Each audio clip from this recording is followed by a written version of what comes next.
बिस्मिल्लाहिर्रहमानिर्रहीम। अस्सलाम वालेकुम। नवीद चौधरी स्वीडन से हेल्थ और फिटनेस में। दोस्तों, जिस तरह मेरा मकसद है कि आप एक सेहतमंद जिंदगी गुजारें, तो बिल्कुल उसी तरह मेरा एक ये भी मकसद है कि आप लोग जो है वो अच्छी खासी इनकम भी कमाएं। क्योंकि सेहतमंद जिंदगी गुजारने के लिए अच्छा खासा साफ सुथरा और अच्छा खाना जरूरी है, जिसके लिए पैसे भी चाहिए और पैसों के लिए आपको जल्दी जल्दी काम भी चाहिए। तो इस वीडियो में मैं आपको बताने लगा हूं कि यूरोप आने वाले तमाम वो लोग जो पाकिस्तान से या इंडिया से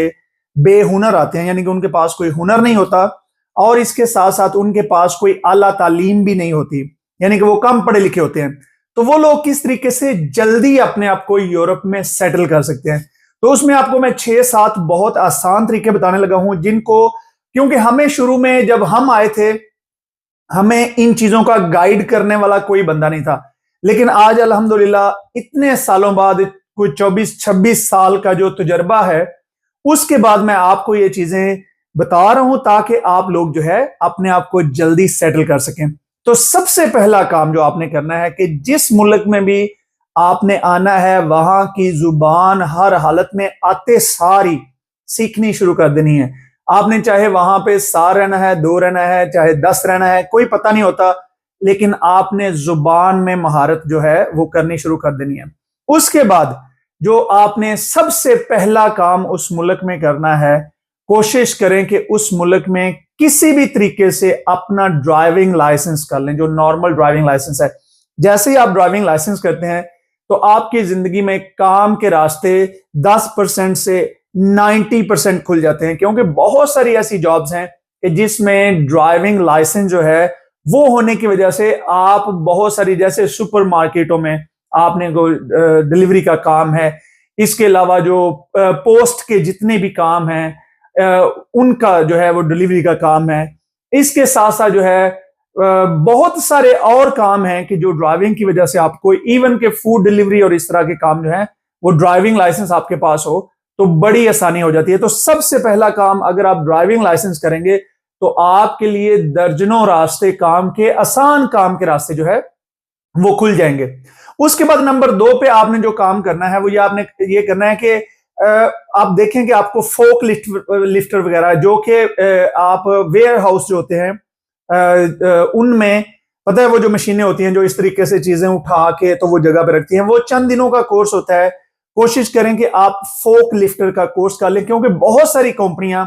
उनको आपकी तालीम से और आपके हुनर से कोई गर्ज नहीं होता। अगर आपके पास, आप सेहतमंद हैं और आपके पास फोक लिफ्टर का लाइसेंस है, जो कि 10 से 15 दिन के अंदर अंदर हर बंदा आसानी से कर लेता है, तो आपको वो काम पे रख लेते हैं और इसमें तनख्वाह भी बड़ी अच्छी मिलती है। उसके बाद जो अगला काम है, जो मैं सब लोगों को रिकमेंड करता हूं,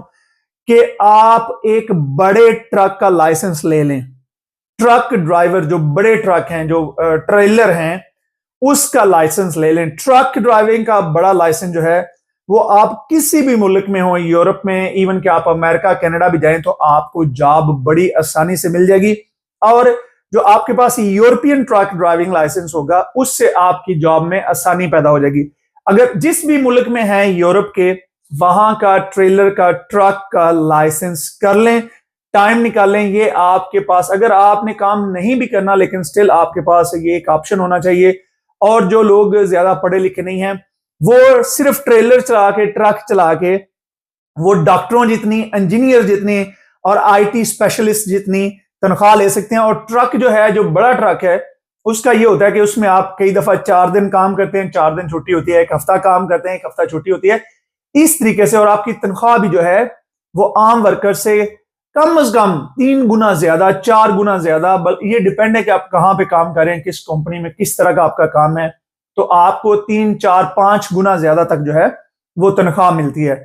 तो उसके बाद अगला जो आप काम कर सकते हैं वो ये है कि अगर आपने जुबान सीखी हो, तो जिस मुल्क में आप हैं वहां पे आप ट्रांसलेटर का काम कर सकते हैं। अस्पतालों में ट्रांसलेटर की जरूरत होती है, अदालतों में ट्रांसलेटर की जरूरत होती है, उसके साथ साथ माइग्रेशन में, एमिग्रेशन के ऑफिस में ट्रांसलेटर की जरूरत होती है,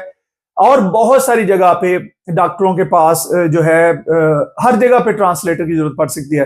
तो अगर आप एक वहां पे जुबान सीख के एक ट्रांसलेटर का कोर्स कर लें, ये भी छोटा सा कोर्स होता है, उसके बाद आपको वो बैज वगैरह मिल जाता है, आप रजिस्टर्ड हो जाते हैं, और उसके बाद आप जो ट्रांसलेटर कंपनी है उनमें अपने आप को रजिस्टर करा दें, तो बहुत दफा ये आपके एक्स्ट्रा पैसे होते हैं कि अगर आप कोई और जॉब भी कर रहे हैं तो 1-2 घंटे के लिए आप ट्रांसलेट करके तो अच्छे खासे 20, 25, 30 यूरो पर आवर आप आराम से कमा सकते हैं।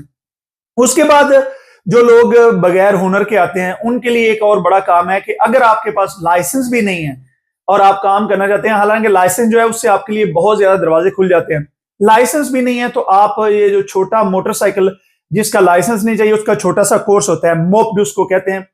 उसका आप कोर्स कर लें, या अगर वो भी नहीं करना तो फिर साइकिल लें और फूड डिलीवरी का, खाने के डिलीवरी का काम जो है वो फौरन वहां के जिस मुल्क में आप हैं वहां पे आईडी अप्लाई करें और खाने की डिलीवरी का काम शुरू करें। इसमें आपको बड़ी सहूलत होती है। बहुत सारे ममालिक में ये ऐसे है जैसे आपका अपना बिजनेस है, आपने सिर्फ अपना मोबाइल ऑन करना है, जिस वक्त आप अवेलेबल हैं आपने काम शुरू कर देना है, जब आपका दिल करे अपने मोबाइल का वो ऐप बंद कर दें तो आप जो है वो एक सेल्फ एम्प्लॉयड की तरह काम कर सकते हो। और इसमें भी काफी अच्छे अमाउंट मिल जाते हैं अगर बंदा लालची ना हो और मर ही ना जाए कि सुबह 7 से लेकर रात 10 बजे तक काम करे और ना फैमिली के लिए टाइम, ना बच्चों के लिए टाइम, ना अपनी जान के लिए, सेहत के लिए टाइम। ऐसा मैं नहीं कह रहा, लेकिन अगर आप कोई 7-8 घंटे काम करते हैं 2 शिफ्ट में, फॉर एग्जांपल लंच के टाइम काम कर लें, उसके बाद आप बंद कर लें, फिर डिनर के टाइम काम कर लें, 4 घंटे उस वक्त, 4 घंटे उस वक्त, तो आपको अच्छे खासे पैसे अर्निंग हो जाती है। उसके साथ साथ अगर आप ये भी नहीं कर सकते तो फिर आपने काम ढूंढना कहा है, तो मैं आपको बताता हूं कि रेस्टोरेंट्स में जाएं। रेस्टोरेंट जो हैं देसियों के पास, अपने बंदों के पास जाएंगे तो डेफिनेटली वो आपका नए आने का थोड़ा सा फायदा भी उठाएंगे, आपको कम सैलरी देंगे, लेकिन आपको अगर अच्छे रेस्टोरेंट में किसी में बर्तन धोने का भी काम मिल जाता है तो आप जो है वो अच्छे तरीके से कर सकते हैं। इसके अलावा सफाई की कंपनियां जो हैं उनसे राब्ता करें। सफाई की कंपनियों में भी वो आपको ट्रेंड कर लेते हैं, आपको ज्यादा एक्सपीरियंस की जरूरत नहीं होती, बल्कि अगर बंदा बिल्कुल भी नया हो, जीरो हो, वो 1 महीना ट्रेनिंग करवा के तो आपको जनाब सफाई की कंपनी में उसमें भी अच्छी खासी इनकम मिल जाती है। ये मैं वो चीजें आपको बता रहा हूं ताकि आपकी जिंदगी में आसानी पैदा हो और वो जो हमारे भाई बहन जो ज्यादा पढ़े लिखे नहीं है या जिनके पास कोई हुनर नहीं है वो कौन कौन से शोबों में जल्दी जॉब हासिल कर सकते हैं। इसके साथ साथ जो औरतें हैं वो भी सफाई का काम कर सकते हैं। वो जो होटलों में सफाई का काम है उस पे, या स्कूलों में सफाई का काम होता है, उस तरह की कंपनियों को ढूंढे। बहुत सारे लोगों के जहन में ये बातें आती नहीं है कि आप होटलों में या स्कूलों में सफाई का काम ढूंढे। इसके अलावा जो औरतें हैं, खासतौर पे जो लड़कियां हैं, उनके लिए ये है कि आप सुपरमार्केट में अगर आप जुबान सीखें, थोड़ा सा फोकस करके 2-4 महीने में आप अच्छी जुबान सीख लें तो आपको बड़ी आसानी से किसी ना किसी सुपरमार्केट में आपको जॉब मिल जाएगी। इसके साथ साथ जो मैं आपको एक और बात बता दूं कि जब आप सफाई का काम करते हैं तो सफाई की कंपनी में आप ये कर सकते हैं कि आप कुछ देर सफाई का काम करें, उसके बाद जब आप ट्रेंड हो जाएं, साल 1-2 में आपको पता चल जाए कि काम करना किस तरीके से है, तो आप अपनी कंपनी बना के आप अपना बिजनेस भी कर सकते हैं। तो इस वीडियो में मैंने चंद थोड़े से तरीके बताए हैं जिससे आपकी जिंदगी में आसानी पैदा हो सकती है। इंशाल्लाह इसी तरह की अच्छी वीडियोस लेके तमाम लोगों को, मेरी कोशिश है कि हमारा हर बहन भाई जो मुल्क से बाहर आया है वो